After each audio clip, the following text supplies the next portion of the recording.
கர்த்தருக்கு மகிமை உண்டாவதாக. அருமையான கர்த்தருடைய பிள்ளைகளே, இன்றைய நாளிலும் கர்த்தருடைய தூதுக்காக எபிரேயர் 1 அதிகாரம் 1 வசனம் 2 வசனத்தை நாங்கள் வாசிக்க கேட்போம். பூர்வ காலங்களில் பங்கு பங்காகவும் வகை வகையாகவும் தீர்க்கதரிசிகள் மூலமாய் பிதாக்களுக்கு திருவுளம் பற்றின தேவன் இந்த கடைசி நாட்களில் குமாரன் மூலமாய் நமக்கு திருவுளம் பற்றினார். கர்த்தருக்கு மகிமை உண்டாவதாக. அருமையானவர்களே, பூர்வ காலங்களிலே பங்கு பங்காகவும் வகை வகையாகவும் தீர்க்கதரிசிகள் மூலமாக நம்முடைய பிதாக்களோடு பேசிய தேவன் இந்த கடைசி நாட்களில் தம்முடைய குமாரன் மூலமாய் நம்மோடு பேசியிருக்கிறார். கர்த்தருக்கு மகிமை உண்டாவதாக. அருமையான கர்த்தருடைய பிள்ளைகளே,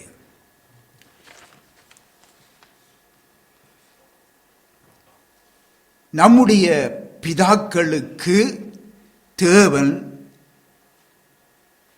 என்னத்தை பேசினார், எதை திருடம் பற்றினார் என்று சொல்லி நாங்கள் பார்க்கும் பொழுது, அங்கே அது மட்டுமல்ல, அதே தேவன் கடைசி நாட்களிலே தம்முடைய குமாரன் மூலமாகவும் பேசினார். பின்ன இவை என்னத்தை பேசினார்? நம்முடைய பிதாக்களோடும் தம்முடைய குமாரன் மூலமாக நமக்கும் இந்த உலகத்துக்கும் என்னத்தை பேசி இருக்கிறார்? அருமையானவர்களே, மனிதனை குறித்த தம்முடைய விருப்பத்தை, அதாவது தமது சித்தத்தை அவர் வெளிப்படுத்தினார் என்றுதான் பார்க்கிறோம். முற்காலத்திலே பிதாக்களோடு பேசினார். இந்த கடைசி நாட்களிலே தம்முடைய குமாரனாகிய இயேசுவின் மூலமாக பேசினார். பின்னாகவே மனிதனை குறித்த தம்முடைய விருப்பத்தை, அதாவது சித்தத்தை அங்கே அவர் வெளிப்படுத்தினார். அப்படியாயின் அவருடைய விருப்பம் என்ன? நம்மை படைத்த தேவனுடைய விருப்பம் என்ன? இந்த மனுக்குலத்தை குறித்து அவருடைய விருப்பம் என்ன? அவருடைய விருப்பம் ஒவ்வொருவரும் மனம் திரும்ப வேண்டும். இதுதான் அவருடைய விருப்பம். அருமையானவர்களே, இதை இன்றைக்கு எத்தனை பேர் நினைத்து பார்க்கிறார்களோ, எத்தனை தேவனுடைய பிள்ளைகள் நினைக்கிறார்களோ தெரியாது. ஒவ்வொருவரும் மனம் திரும்ப வேண்டும் என்று அவர் விரும்புகிறார். பூர்வ காலங்களிலே தீர்க்கதரிசிகள் மூலமாக அவர் பிதாக்களோடு பேசியவர் ஜனங்களை பார்த்து மனம் திரும்பும்படி கூறினார். அருமையானவர்களே, நீங்கள் எரேமியாவிலே நீங்கள் 3 அதிகாரத்திலே 22 வசனத்திலே நீங்கள் வாசித்து பார்ப்பீர்கள் என்றால், அங்கே தேவன் பிதாக்களோடு எப்படி பேசுகிறார் தெரியுமா? சீர்கட்ட பிள்ளைகளே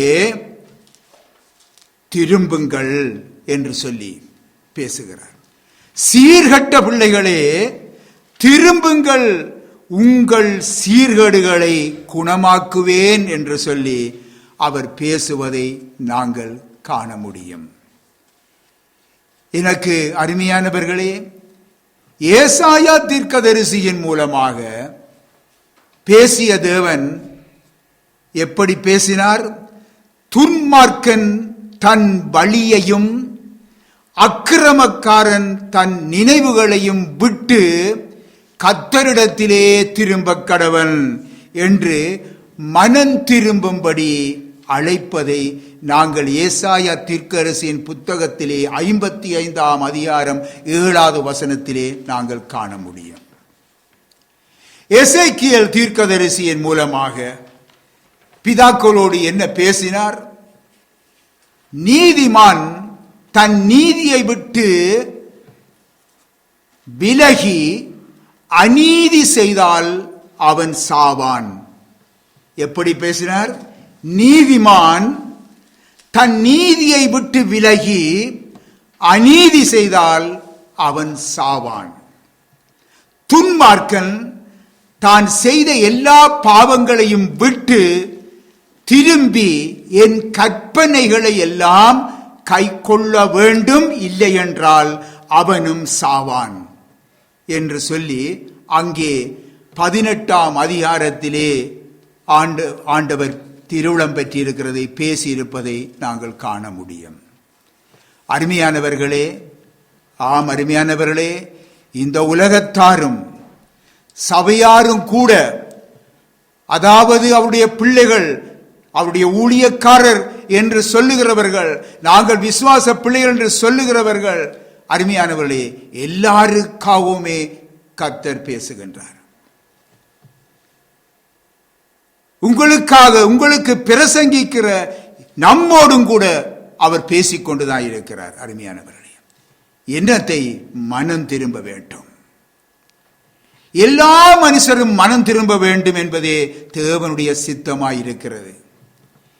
இப்படியே அருமையானவர்களே, பழைய ஏற்பாடு முழுவதிலுமே பார்க்கும் பொழுது தேவ சித்தத்தை அறிய முடிகிறது. தேவன் அந்த தேவனுடைய அன்பு நம்மை எப்பொழுதும் நினைத்து கொண்டிருக்கிறது. அருமையானவர்களே, தேவ அன்பு அந்த மனிதன் அழிந்து போவதை விரும்புவதில்லை. நன்றாக புரிந்து கொள்ள வேண்டும். எந்த ஒரு மனுஷனும் அழிந்து போகிறதை தேவன் விரும்பவில்லை. எசேக்கியேலிலே நீங்கள் 18ஆம் அதிகாரத்திலே 23வது வசனத்தை வாசிங்க பார்ப்போம். துன்மார்க்கன்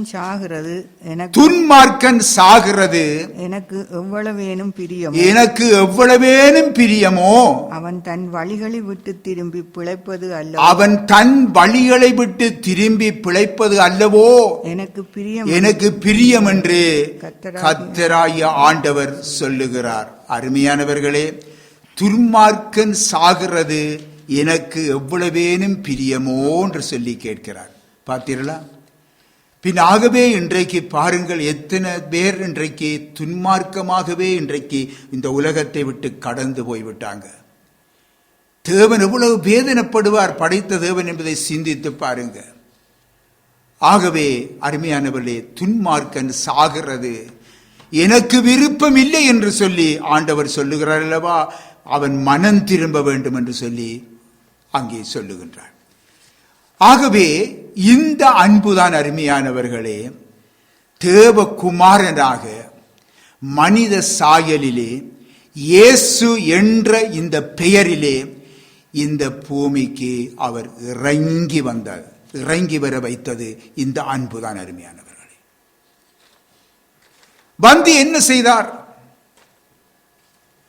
மனம் திரும்புங்கள், பரலோக ராஜ்யம் சமீபித்திருக்கிறது என்று பிரசங்கிக்க தொடங்கினார் என்றுதான் நாங்கள் பார்க்கிறோம். அருமையானவர்களே, கவனிங்க, ஆண்டவர் இயேசு இந்த உலகத்திற்கு வந்தது ஒரு மதத்தை ஸ்தாபிக்க அல்ல, ஒரு கிறிஸ்தவ மதத்தை ஸ்தாபிக்க அல்ல, இன்னும் சொல்ல போனால் கத்தோலிக்க மதத்தை ஸ்தாபிக்க அல்ல, இன்னமாக போப் என்ற மத அந்தஸ்தை உருவாக்குவதற்காக அல்ல. ஏன் சொல்லுகிறேன் என்றால், இப்படியாக சில பேர் என்ன செய்கிறார்கள், சொல்லுகிறார்கள். அதனால்தான் சொல்லுகிறோம், அதற்காக வரவில்லை. போப் என்ற ஸ்தானத்தை உருவாக்க ஆண்டவர் இயேசு இந்த உலகத்துக்கு வர இல்லை. பிரமாண்டமான கோயில்களையும் பிரமாண்டமான வழிபாட்டு ஸ்தலங்களையும் பெரிதாக கட்டி பெருமைப்பட்டு கொள்ளுவதற்காக ஆண்டவர் இயேசு இந்த உலகத்துக்கு வர இல்லை. ஏனென்றால் ஆண்டவர் இயேசு சொல்லுகிறார், மனுஷருடைய கைகளினாலே கட்டப்பட்ட கோபுரங்களிலே நான் வாசமாய் இருப்பதில்லை என்று சொல்லிவிட்டார். இதற்கு மேல் அடுத்த பேச்சுக்கு இடமில்லை. இன்றைக்கு தம்முடைய பெயரிலே, ஆண்டவர் இயேசு கிறிஸ்துவின் பெயரிலே சொத்துக்கள் பொக்கிஷங்களை வாங்கவோ, இன்னுமாய் சொத்துக்களை சேர்க்கவோ, இந்த பூமியிலே அந்த சொத்துக்களை அவருடைய நாமத்தினாலே சேர்த்து வைக்கவோ, அருமையானவர்களே, இவ்விதமான ஊழியங்களை ஏற்படுத்த ஆண்டவர் இயேசு இந்த உலகத்துக்கு வர இல்லை. எதற்காக வந்தார்? எல்லா மனுஷரும் மனம் திரும்ப அழைப்பதற்கே வந்தார். அருமையானவர்களே, ஆகவேதான் அருமையானவர்களே அவருடைய சீசரும் என்ன செய்கிறார்கள்? அதாவது அவரால் உபதேசிக்கப்பட்டு தேறின வேதபாரகராக அவருடைய சீசர்கள் இருந்து இயேசுவின் உயிர்த்தெழுதலின் பின்பு என்ன செய்தார்கள் என்று பார்த்தால், அங்கே என்ன செய்தார்கள்? உங்கள் பாவங்கள் நிவர்த்தி செய்யப்படும் பொருட்டு நீங்கள் மனம் திரும்பி குணப்படுங்கள் என்று பிரசங்கிக்க தொடங்கினார்கள். பாருங்க, இப்பொழுதோ மனம் திரும்ப வேண்டும் என்று எங்கும் அவர் எல்லா மனுஷருக்கும் அவர் கட்டளையிடுகிறார் என்று சொல்லியும் பிரசங்கித்தாங்க. எங்களிடத்திலே பொன்னும் இல்லை வெள்ளியும் இல்லை என்று சொல்லி கூறி மனுஷர் முன்பாக தங்களை சாட்சியாக காண்பித்து நின்றாங்க. அருமையானவர்களே, வெளியரங்கமான ஒரு சாட்சி, வெளியரங்கமான கனிகள் கொடுக்கிறவர்களாக காணப்பட்டார்கள். அருமையானவர்களே, இன்றையே சொல்ல முடியுமா? இன்றைக்கு விதமாக சொல்ல முடியுமா? என்னிடத்திலே பொன்னுமில்லை வெள்ளியமில்லை என்று சொல்லி? அருமையான கர்த்தருடைய பிள்ளைகளே, வேதம் சொல்லுகின்றது, பண ஆசை எல்லா தீமைக்கும் வேறாயிருக்கிறது. இப்படித்தான் கர்த்தருடைய வேதம் சொல்லுகின்றது. மனம் திரும்பி இயேசுவை பின்பற்றுகிறவர்கள் முதலிலே தன்னை தான் வெறுத்து தன் சிலுவையை எடுத்துக்கொண்டு அவரை பின்பற்ற வேண்டும். இதுதான் கர்த்தருடைய சித்தம். அருமையானவர்களே, அப்படி என்றால் அருமையானவர்களே, இன்றைக்கு சிலர் நினைக்கலாம், இன்றைக்கு அப்படி என்றால் நமக்கு பணம் தேவையில்லையா? தேவை. எதற்கு தேவை? நம்முடைய அன்றாட வாழ்க்கைக்கு போதுமானது போதுமென்று இருக்க வேண்டும். இதைத்தான் ஆண்டவர் நமக்கு கற்பித்து தந்திருக்கிறார். அருமையானவர்களே, இன்றைக்கு அநேகர் உணர்வது இல்லை. அருமையானவர்களே, எனக்கு அருமையானவர்களே, அருமையான நண்பர்களே, கர்த்தருடைய பிள்ளைகளே, மனம் திரும்பி இயேசுவை நாம் பின்பற்றும் பொழுது முதலிலே நம்மை வெறுத்தவர்களாய் நாம் காணப்பட வேண்டும். இந்த தேவ சித்தத்தை நிறைவேற்ற தவறுகிறவர்கள், அவர்கள் தேவ ஊழியராக இங்கே சொல்லப்பட்டாலும் விசுவாசிகள் என்று சொல்லப்பட்டாலும் இயேசுவின் சீஷராக இருக்க முடியாது என்று ஆண்டவர் இயேசுவே சொல்லிவிட்டார். எனக்கு அருமையானவர்களே, பிரியமானவர்களே, மார்க்கு சுவிசேஷத்திலே 10வது அதிகாரத்திலே 17 தொடக்கம் 22 வரைக்கும் நீங்கள் வாசித்து பாருங்கள். ஒரு சம்பவத்தை அங்கே காணுகிறோம். ஒரு வாலிபன், அவன் நித்திய ஜீவனை பெற்றுக்கொள்ளும்படிக்கு ஆர்வம் கொண்டவனாக, அதற்காக தான் என்ன செய்ய வேண்டும் என்று ஆலோசனை பெறுவதற்காக கர்த்தர் இயேசுவினிடத்திலே வந்து அவருக்கு முன்பாக முழந்தாள் படியிட்டு அவரிடத்திலே கேட்டு நிற்கிறான், நான் என்ன செய்ய வேண்டும்? அந்த நித்திய ஜீவனை பெற்றுக்கொள்ள நான் என்ன செய்ய வேண்டும்? என்ன நன்மைகளை செய்ய வேண்டும் என்று ஆண்டவரிடத்திலே ஆலோசனை கேட்கிறான். அவன் ஒரு மதத்திலே இருக்கிறவன். அன்றைய மதத்திலே இருக்கிறவன், மதத்திலே இருந்தாலும் அவனுக்கு தெரியும் மதம் நித்திய ஜீவனை தனக்கு தரப்போவதில்லை என்பதை அவன் நன்றாக புரிந்து கொண்டான். ஆகவேதான் அவன் இயேசுவினிடத்திலே வந்தான். வந்து கேட்கிறான். அவன் மிகுந்த ஆஸ்தி உள்ளவன் என்று காண்கிறோம் வேதத்திலே. மிகுந்த ஆஸ்தி உள்ளவன், அசையும் சொத்து, அசையா சொத்து, பேர் புகழ் எல்லாவற்றுக்கும் சொந்தக்காரன் அந்த வாலிபன். பண ஆசை அவனுடைய இருதயத்தை நிரப்பி இருந்தது. அவன் தன்னையே அர்ப்பணித்து இரவு பகலாக அவன் பணம் சேர்க்க வேண்டும், சொத்து சேர்க்க வேண்டும் என்று சொல்லி அவன் ஓடி ஓடி உழைத்துக் கொண்டே இருந்தான். சத்தியம் என்ன சொல்லுகிறது?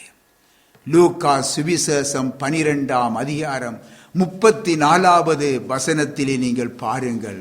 உங்கள் பொக்கிஷம் எங்கே இருக்கிறதோ அங்கே உங்கள் இருதயமும் இருக்கும் என்று ஆண்டவர் இயேசு சொல்லி இருக்கிறார் அல்லவா?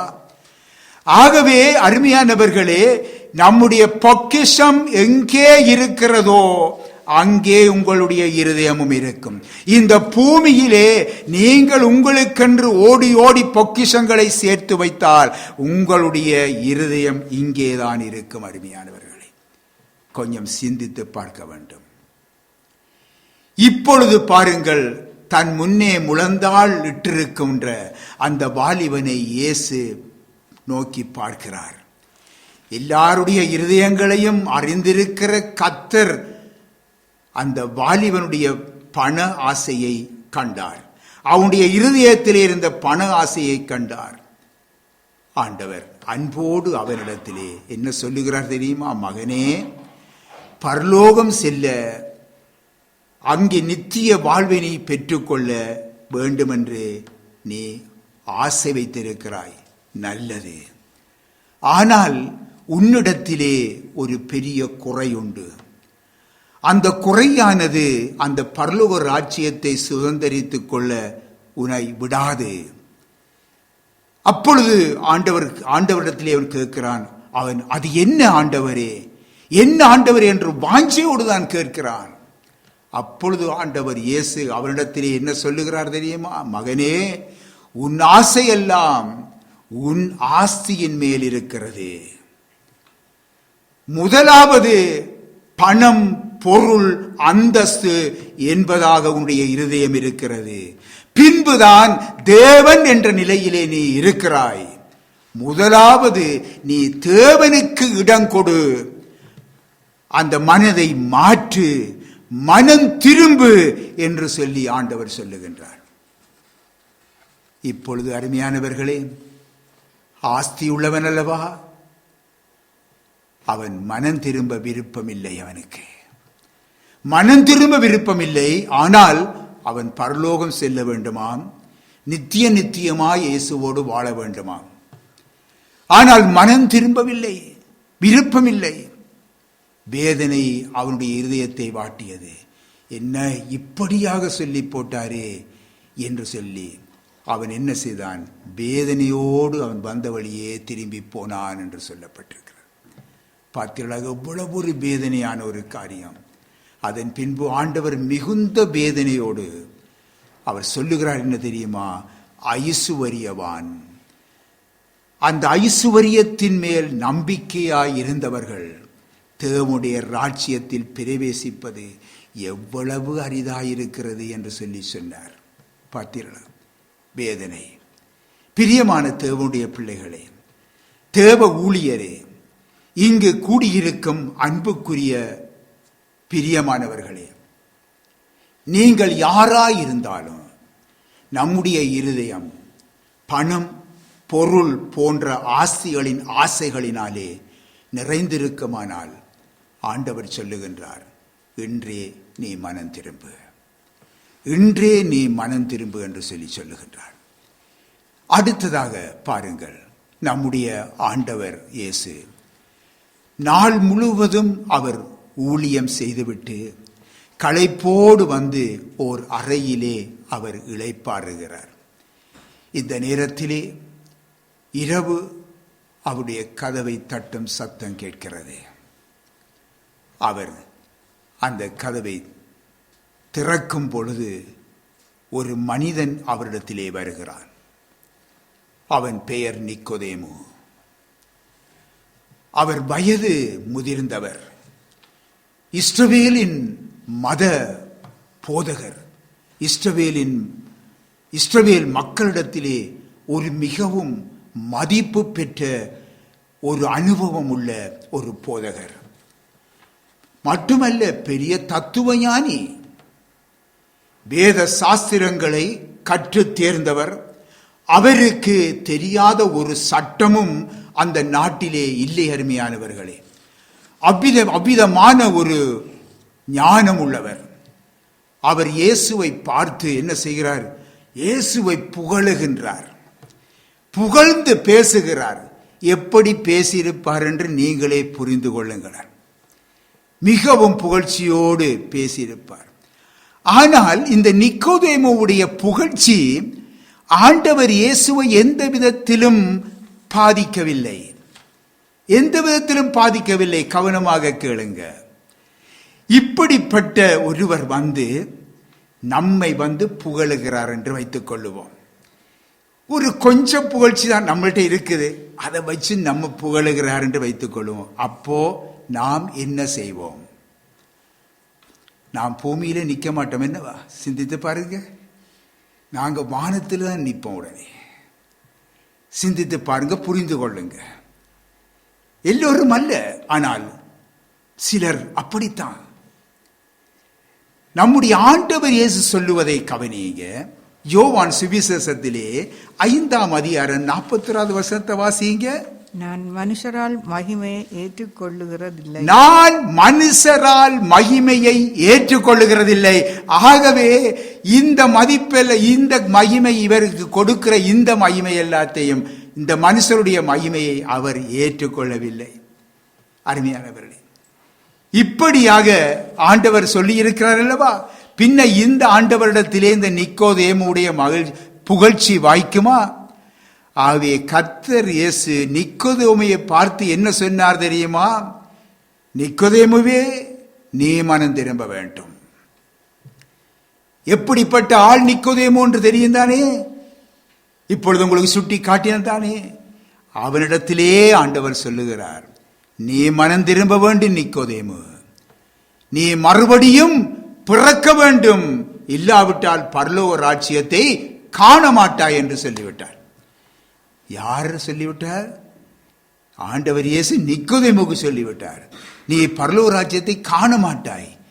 அவன் எப்படிப்பட்ட ஒரு போதகன்! இஸ்ரவேலை நடத்துகிற போதகன், தத்துவ ஞானி, வேத சாஸ்திரங்களை கற்று தேர்ந்தவன். அவனுக்கு சொன்ன பதில் என்ன தெரியும்? அவனுக்கு சொன்ன வார்த்தை என்ன தெரியுமா? நீ பரலோக ராஜ்யத்தை நீ காண மாட்டாய். அப்படி என்றால் இவன் அந்த உலகத்திலே, அவன் இருக்கின்ற மதத்திலே பேரளவிலே புகழளவிலே அவன் இருக்கிறான். பரலோக ராஜ்யத்துக்கு அவனுக்கு எந்த தொடர்பும் இல்லை. அவன் மனம் திரும்பாவிட்டால் பரலோக ராஜ்யத்தை காண மாட்டாய் என்றே சொல்லிவிட்டார். எப்படி பரலோக ராஜ்யத்துக்குள்ள போக முடியும்? சிந்தித்து பாருங்க. இந்த பெரிய மத போதகன் காண முடியாத ஒரு நிற்பாக்கிலே இருக்கிறார் என்றால், அவரை சார்ந்து அவரை பின்பற்றுகிற ஜனங்கள் எப்படி, அவருடைய நிலைமை எப்படி இருக்கும் என்றால் மிகவும் பரிதாபத்துக்குரியதான். இந்த பாருங்க, மட்டுமல்ல, இந்த நிக்கோதேமு ஒரு சிலை வணக்கக்காரன் அல்ல, சொர்வ வணக்கக்காரன் அல்ல. அப்படிப்பட்டவருக்கு அந்த நிலை என்றால், இன்றைக்கு அருமையானவர்களே, இன்றைக்கு மதம் என்ற ரீதியிலே விக்கிரக சொரூப வணக்கங்களை மேற்கொள்ளுகிற இவ்விதமான தலைவர்கள், அவருடைய நிலை எப்படி பரிதாபமாக இருக்கும் என்பதை நீங்க கொஞ்சம் சிந்தித்து பாருங்க. எனக்கு அருமையானவர்களே, பிரியமானவர்களே, இந்த உலகத்தின் ஞானிகளாயினும் சரி, மத தலைவர்களாயினும் சரி, அனைவருமே மனம் திரும்ப வேண்டும். அருமையானவர்களே, மறுபடியும் பிறக்க வேண்டும். இது அவசியம். இதைத்தான் ஆண்டவர் இயேசு சுட்டி காட்டுகின்றார். தன்னைத்தான் அவர்கள் வெறுக்க வேண்டும். தன் சிலுவையை எடுத்துக்கொண்டு இயேசுவை பின்பற்றுகிறவர்களாக அவர்கள் காணப்படுவதே அது தேவனுடைய சித்தமாய் இருக்கிறது.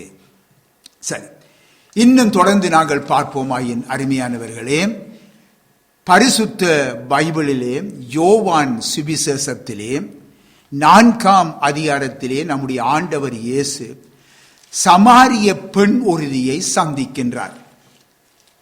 சமாரிய பெண், பின்ன அவளது அந்தரங்க பாவம் நிறைந்த அந்த வாழ்க்கையை அவர் அறிந்து கொண்டார். ஏனென்றால் ஆண்டவர் இயேசு இருதயங்களை அறிகின்ற தேவன். இவள் வெளியிலே, இந்த பெண் வெளியிலே அவள் நல்லவளாக காணப்படலாம், ஆனால் ஆண்டவர் இயேசுவோ அவளுடைய வழியை அறிந்து கொண்டார். அவளுடைய அந்தரங்க பாவங்களை அறிந்து கொண்டார். பைபிளிலே நீதிமொழிகளிலே 5ஆம் அதிகாரத்திலே 21வது வசனத்தை நீங்கள் வாசித்து பாருங்கள். மனுஷருடைய பலிகள் கர்த்தரின் கண்களுக்கு முன்பாக இருக்கிறது, அவனுடைய பலிகள் எல்லாவற்றையும் அவர் சீர்தூக்கி பார்க்கிறார் என்று சொல்லப்பட்டிருக்கிறது. பின் ஆகவே அவள் தன்னுடைய பாவ வாழ்க்கையை அவள் மறைத்து கொண்டு அவள் என்ன செய்கிறாள்? அவரோடு பேசிக்கொண்டே இருக்கிறாள். மீண்டும் மீண்டும் மறைத்து கதைகளை மாற்றி அவள் என்ன செய்கின்றார்? இயேசுவோடு பேசிக்கொண்டிருக்கிறார். இயேசுவோ அவளுடைய மனம் திரும்பலிலே கருத்தாயிருக்கிறார். இவளோ இயேசுவினிடத்திலே அவர் ஏதாவது ஒன்றை பெற்றுக்கொள்ளலாம் என்று தன்னுடைய பாவ வாழ்க்கையை காட்டிக்கொள்ளாமல் அவரிடத்திலே இருந்து ஏதாவது நன்மைகளை பெற்றுக்கொள்ளலாம் என்று சொல்லி அவள் பேசிக்கொண்டிருக்கிறார். அருமையானவர்களே, இன்றைக்கு இயேசுவினிடத்திலே நன்மைகளை பெறுகிற நாம் முதலாவது நாம் அறிந்து கொள்ள வேண்டும், நம்முடைய மனம் திரும்பலை ஆண்டவர் எதிர்பார்க்கிறார். நீ முதல் மனம் திரும்ப வேண்டும். இன்றைக்கு என்னுடைய தேவைகள், என்னுடைய தேவைகள், எண்ணங்கள் எல்லாம் எனக்கு அவசியமாயிருக்கலாம். ஆனால் ஆண்டவருக்கு உன்னுடைய மனம் திரும்புவதுதான் முதலாவது அவசியம்.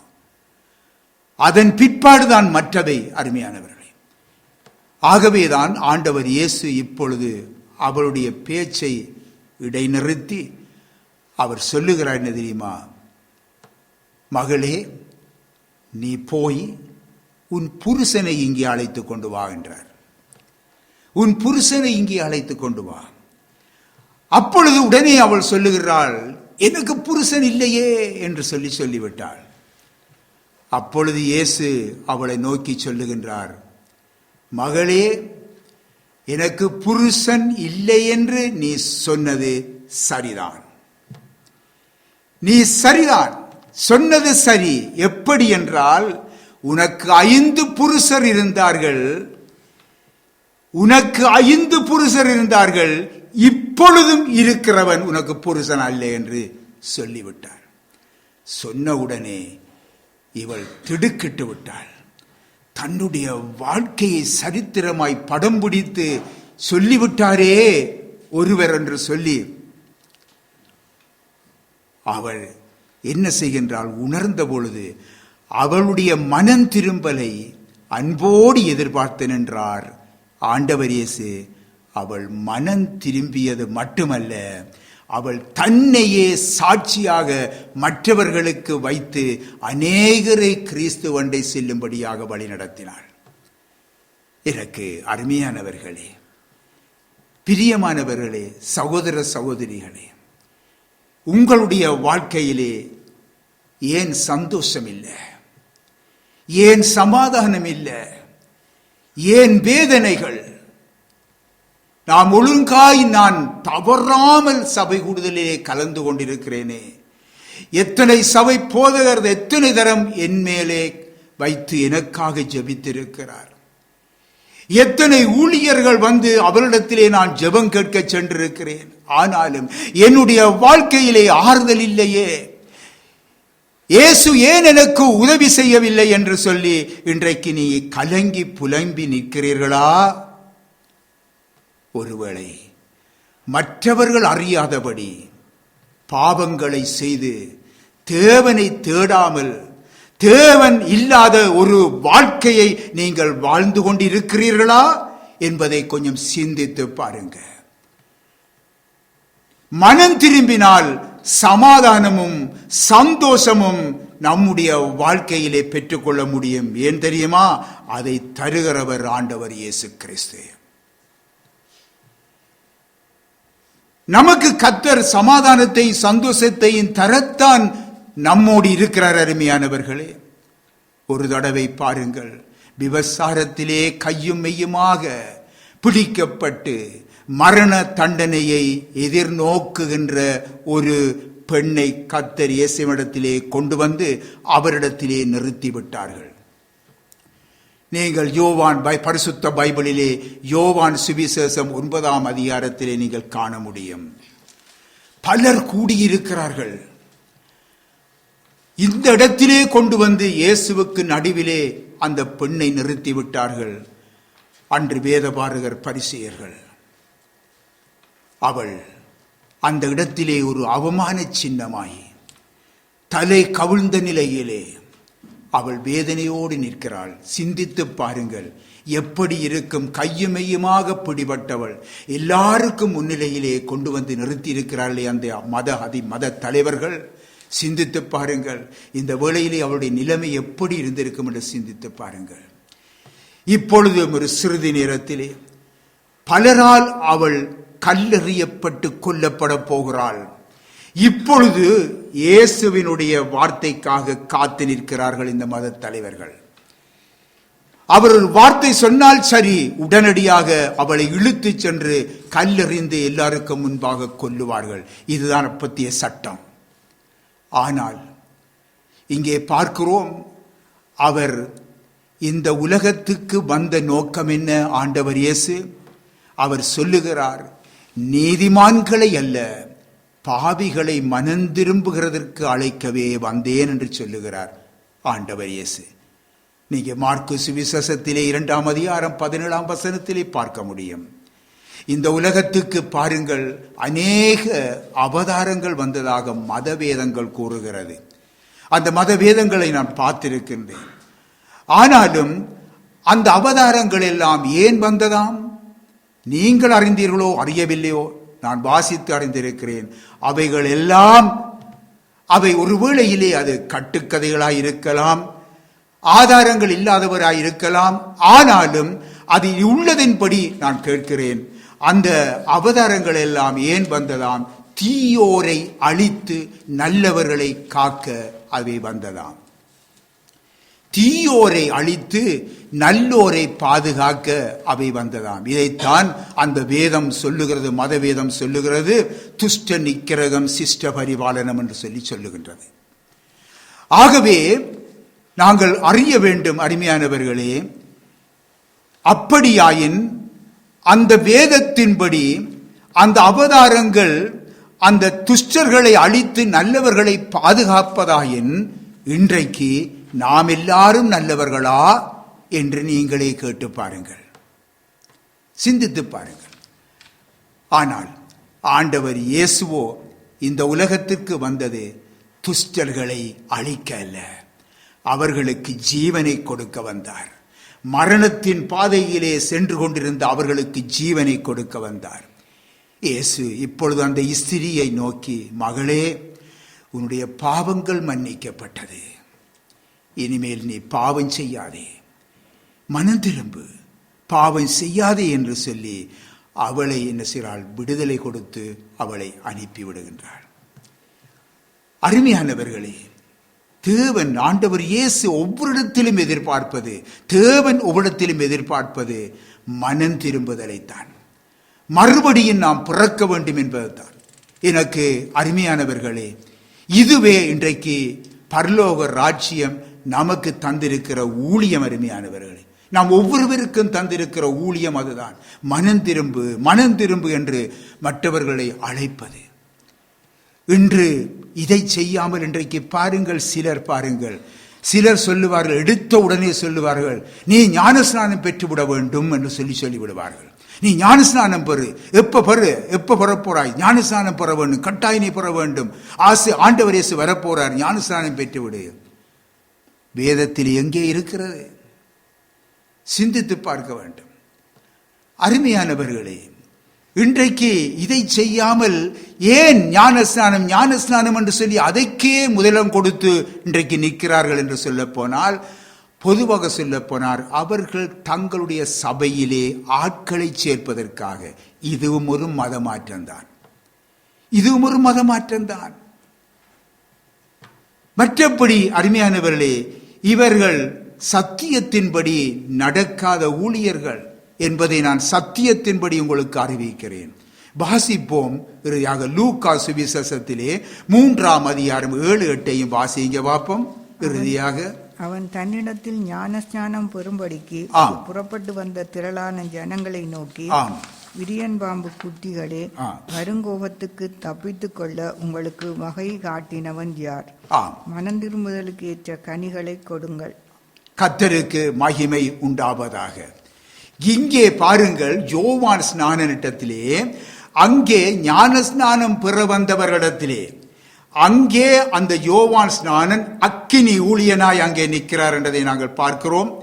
அவர் ஞானஸ்நானம் பெறும்படிக்கு புறப்பட்டு வந்த அந்த திரளான ஜனங்களை நோக்கி என்ன சொல்கிறார் தெரியுமா? விரியன் பாம்பு குட்டிகளே என்று சொல்லி அழைக்கிறார். விரியன் பாம்பு குட்டிகளே, வரும் கோபத்துக்கு, வரப்போகிற இந்த கோபத்துக்கு, தேவ கோபத்துக்கு தப்பிக்கொள்ள உங்களுக்கு வகை காட்டினவன் யார் என்று கேட்கிறார். முதலாவது, நீ மனம் திரும்புதலுக்கு ஏற்ற கனியை கொடு. அந்த கனியை நான் காண வேணும், அதன் பிற்பாடு வா ஞான ஸ்நானம் பெறுவதற்கு என்று சொல்லி அந்த அக்கினி ஊழியன் அங்கே முழக்கமிடுவதை நாங்கள் பார்க்கிறோம். அருமையானவர்களே, இன்றைக்கு அன்புக்குரியவர்களே, நீ மனம் திரும்பு என்று சொல்லி இயேசு உன்னை அழைத்துக் கொண்டிருக்கிறார். மனம் திரும்பிய ஒருவன் தானாக வந்து நான் கர்த்தரின் கட்டளைக்கு கீழ்ப்படிந்து ஞானஸ்நானம் பெறுகிறேன் என்று வருகிறதான் ஞானஸ்நானம். மற்றபடி அவன் மனம் திரும்பாமல் ஒருபொழுதுமே அந்த கனியை வெளிப்படுத்தாமல் ஞானஸ்நானம் அவனுக்குரியது அல்ல. முதலாவது, அருமையானவர்களே, நான் பாவி என்று உணர்வடைய வேண்டும். இதுவரை கடவுள் இல்லாத ஒரு வாழ்க்கை வாழ்ந்து விட்டேனே, என்னை படைத்தவருக்கு நான் இவ்வளவு துரோகம் நான் செய்து கொண்டிருக்கிறேன் என்று சொல்லி நீ உணர வேண்டும். ஒரு மனிதன் உணர வேண்டும். தேவனை அறியாத பின்னும் தேவனை அறிந்த பின்பும் கூட நான் துணிகரமாக எத்தனை பாவங்களை செய்தேன் என்பதை சிந்தித்து பார்க்க வேண்டும். இதுவரை அவருடைய ஊழியத்திலே நான் எவ்வளவாக நான் நேர்மையாய் நடந்திருக்கிறேன், அந்த ஊழியத்தை நான் உண்மையோடு முத்துமத்தோடும் செய்திருக்கிறேனா? ஆராய்ந்து பார்க்க வேண்டும், ஆராய்ந்து பார்க்க வேண்டும். தேவனுக்குரிய மகிமையை எனதாக்கி கொண்ட சந்தர்ப்பங்கள் எத்தனை தடவைகள். தேவனுக்குரிய மகிமையை நானே எடுத்துக்கொண்டு நான் மனுஷர் மத்தியிலே புகழாய் திரிஞ்ச சந்தர்ப்பங்கள் எத்தனை. இவைகளை ஆராய்ந்து பார்த்து நாம் மனம் திரும்ப வேண்டியது அவசியம். நான் ஞானஸ்நானம் பெற்றுவிட்டேன், நான் மனம் திரும்ப வேண்டிய அவசியம் இல்லை, நான் ஊழியக்காரன், நான் தேவனுடைய பிள்ளை, நான் ஊழியம் செய்கிற உலகமெங்கும் பிரபலியமான ஊழியக்காரன் என்று சொல்லி நிற்பதிலே எந்த விதமான ஒரு பிரயோசனமும் இல்லை. அருமையானவர்களே, நாம் அனைவரும் நம்மை நாமே ஆராய்ந்து பார்க்க கடமைப்பட்டிருக்கிறோம். உங்களுக்கு பிரசங்கிக்கிற நானும் கூட என்னை நானே ஆராய்ந்து பார்க்க கடமைப்பட்டிருக்கிறேன். கர்த்தர் சொல்லுகிறார், சபையே, நீ உலகத்துக்கு வெளிச்சமாய் இருக்கிறாயா? உலகத்துக்கு வெளிச்சமாய் இருக்கிறாயா? ஆராய்ந்து பார்த்து மனம் திரும்பு. நியாய தீர்ப்பு தேவனுடைய வீட்டிலே துவக்கும் காலமாய் இருக்கிறது என்று சொல்லி அங்கே எழுதப்பட்டிருக்கிறதே. ஆகவே நீ மனம் திரும்ப என்று சபையை பார்த்து சொல்லுகின்றார். எல்லா மனுஷரும் மனம் திரும்பி ரட்சிப்பை அடைய வேண்டும். நாம் ஆரம்ப ரட்சிப்பிலே திருத்திப்பட்டுவிடக் கூடாது. இறுதி ரட்சிப்பை நான் எதிர்பார்த்து காத்திருக்கிறோம். அருமையானவர்களே, ஆகவேதான் ஆண்டவர் இயேசு சொன்னார், முடிவு பரியந்தம் நிலை நிற்பவனே ரட்சிக்கப்படுவான். ஆகவே அருமையான பிள்ளைகளே, இன்றைக்கு எல்லா மனுஷரும் ரட்சிக்கப்படவும் சத்தியத்தை அறிகின்ற அறிவை அடையவும் தேவன் சித்தமுள்ளவராயிருக்கிறார் என்று எழுதப்பட்டிருக்கிறது. நீங்கள் வாசித்து பாருங்கள் வேதத்திலே. ஆகவே இன்றே நம்மை ஆராய்ந்து பார்த்து மனம் திரும்புவோமா? அதுவே கர்த்தருக்கு நாம் செய்கின்ற பெரிதான ஒரு ஆராதனை. இன்றைக்கு பரலோகம் நம் நிமித்தமாக, என் நிமித்தமாக, உங்கள் ஒவ்வொருவரின் நிமித்தமாக பரலோகம் சந்தோஷப்பட வேண்டும் என்றால் மனம் திரும்புதல் ஒன்றுதான் பரலோகத்தை சந்தோஷப்படுத்தும். மற்றபடி எந்த ஊழியமாயிருந்தாலும் சரி, எவ்வளவுதான் ஓடி ஓடி இரவு பகலாக ஊழியமாக இருந்தாலும் சரி, அல்லது நான் எவ்வளவுதான் நன்மைகளை மற்றவர்களுக்கு செய்தாலும் சரி, ஒரு நாளுமே பரலோகம் எங்கள் நிமித்தம் சந்தோஷப்படாது. ஆகவே மனம் திரும்புவோம். ஆமென்.